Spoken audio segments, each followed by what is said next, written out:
I received a suggested topic through this channel's Facebook page on insecurity, and in reflecting on insecurity, I thought, well, what is it? It means that you don't feel secure.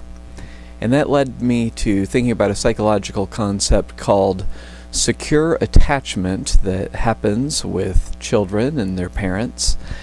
And this is the sign of a healthy connection between a child and a parent in terms of the child receiving nurturance and feeling safe. And we can think of ourselves as adults as either securely attached to ourselves or not.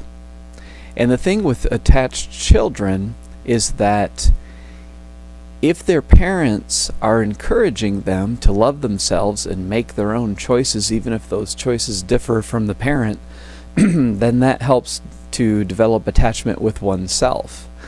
But if the parent, even if they're nurturing and nourishing, but if they're needy and create codependence, then that can keep the child, as the child grows and becomes an adult, that can keep the child enmeshed with the parent and might lead to enabling, in which the child is not comfortable with challenging the parent in any way because they're afraid of losing that attachment, losing that connection. So the point is, whether you're securely or insecurely attached as a child, at some point you have to make the transition to attachment with yourself.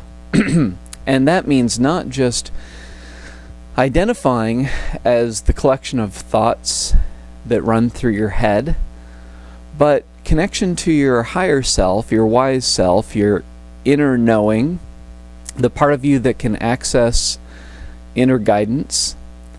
And you can use how you feel in a state of aloneness to assess how you feel in terms of whether or not you are secure or insecure.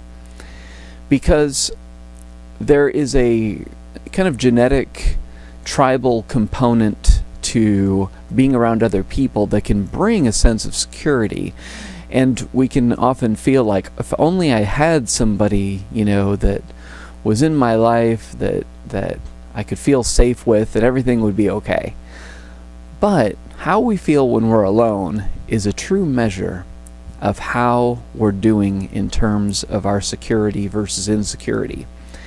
And a lot of times I feel that insecurity is a relational component to our lives. If we do not feel secure, it is often in relationship to others and their opinions. And ultimately, we have to get away from attachment to what other people think about us, because that is a trap.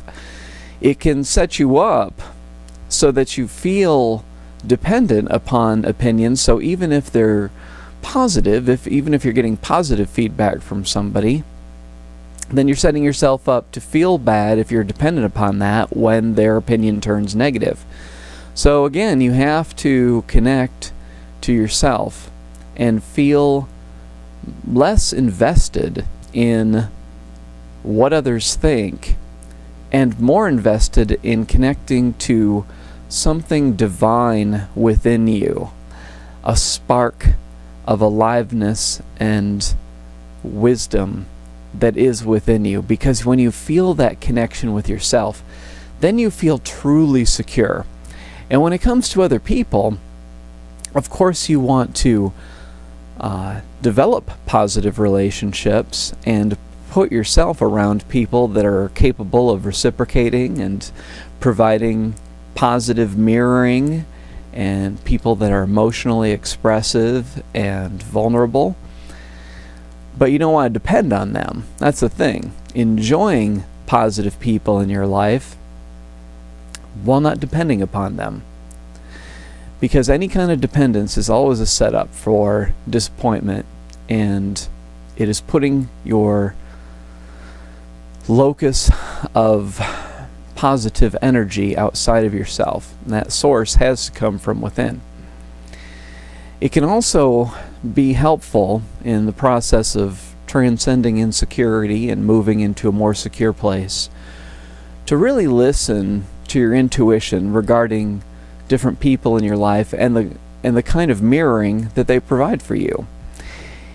If you have set up situations and created relationships in which you are the insecure one and the other is the secure one, and their ego benefits from your insecurity because you need them, or if you have people around you that feed into a negative self-concept that you've developed for yourself, in these cases it's best to stop investing energy in these kinds of relationships and let them fade away or outright end them, because that's just going to perpetuate the negative feelings that you have about yourself. If you do not feel positive about who you are, it is likely that that energy is going to attract reinforcement of that perception, because we just unconsciously tend to make choices that reinforce our core belief system. So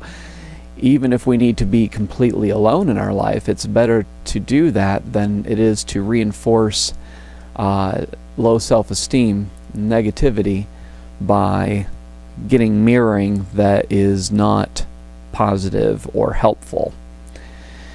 So these are some thoughts about how you can transcend insecurity and become more secure with yourself. I think the most important thing is to examine the source of security and know that as long as it comes from something outside of you and not from within, then you're always going to be in a state of dependence, which will always lead to insecurity. So you have to make that switch to believing in your source and keep on listening to inner guidance and wisdom, and allow that to be your ultimate sense of security.